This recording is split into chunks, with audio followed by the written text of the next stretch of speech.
Om Swastiastu, perkenalkan saya yang Dede Dartawan dengan NIM 21151240117. Di sini saya akan meragukan presentasi mata kuliah etika bisnis.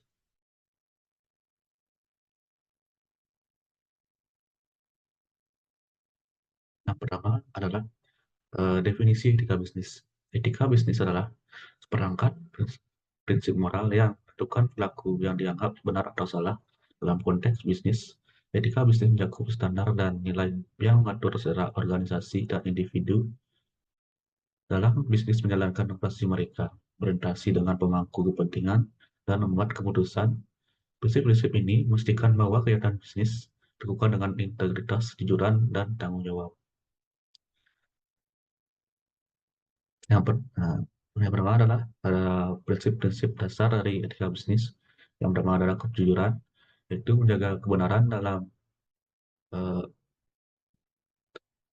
uh, saya ulangi, kejujuran dalam menjaga kebenaran dalam semua komunikasi dan tindakan. Integrasi merupakan hal yang benar bahkan ketika tidak diawasi. Yang ketiga adalah keadilan, memperlakukan semua pihak dengan adil dan tidak memihak. Yang keempat adalah tanggung jawab sosial, menyadari dan memitigasi dampak bisnis terhadap masyarakat dan lingkungan.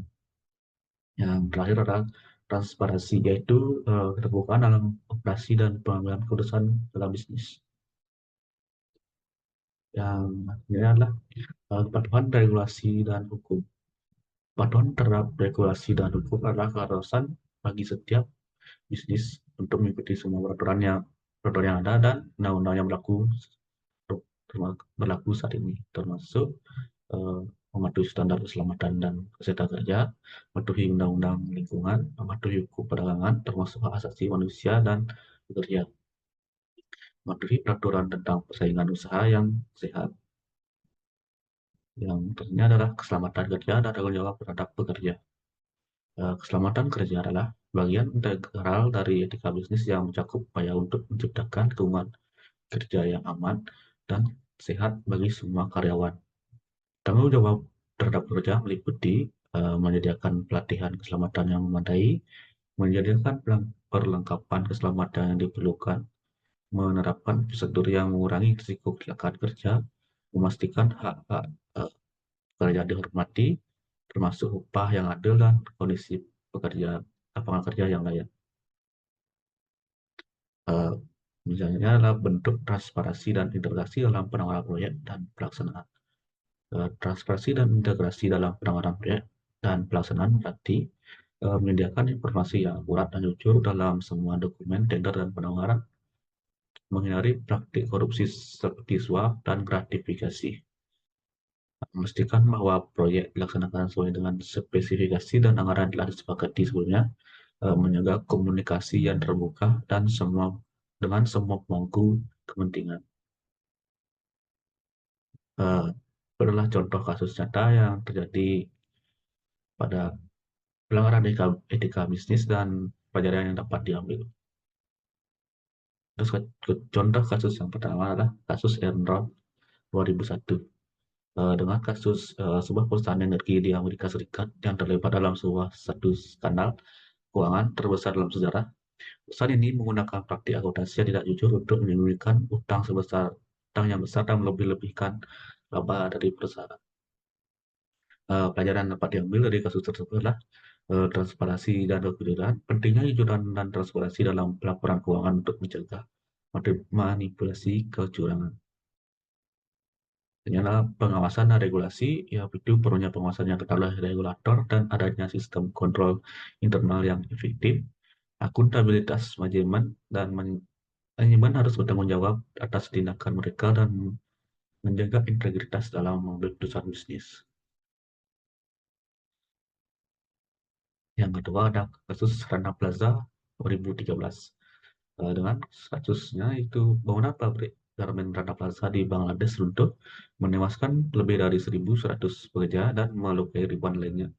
Bangunan ini diketahui memiliki kondisi struktural yang buruk, namun pemilik pabrik tetap memaksa pekerja untuk masuk. Pelajaran yang dapat diambil adalah keselamatan pekerja. Pentingnya kita memastikan kondisi kerja yang aman dan sehat bagi karyawan. Yang kedua adalah tanggung jawab dan sosial.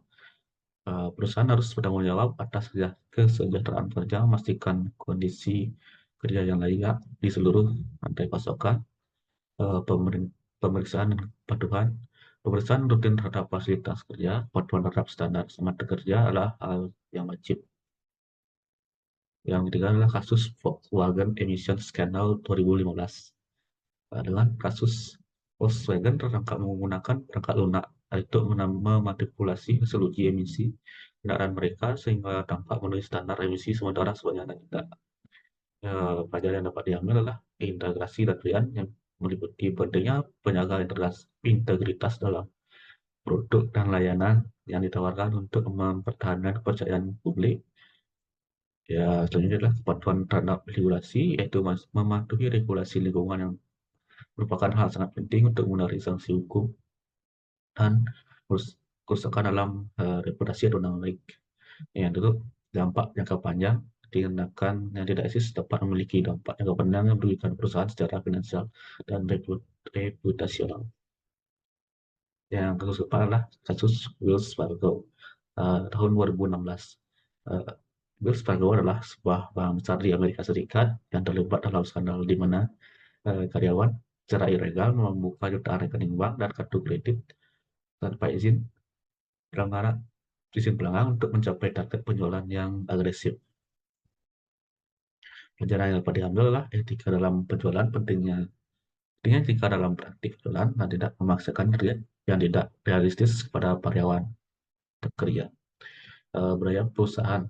Membangun budaya perusahaan yang etis dan mendukung perilaku yang benar adalah kunci dari sebuah kesuksesan dari sebuah perusahaan. Pengawasan internal, perlu adanya pengawasan internal yang cukup kuat untuk mereduksi dan mencegah praktik-praktik yang tidak etis, terus kecurangan. Yang kelima adalah kasus Theranos 2015. Dengan Theranos, perusahaan teknologi kesehatan yang dipimpin oleh Elizabeth Holmes, mengklaim telah mengembangkan teknologi revolusioner untuk tes darah.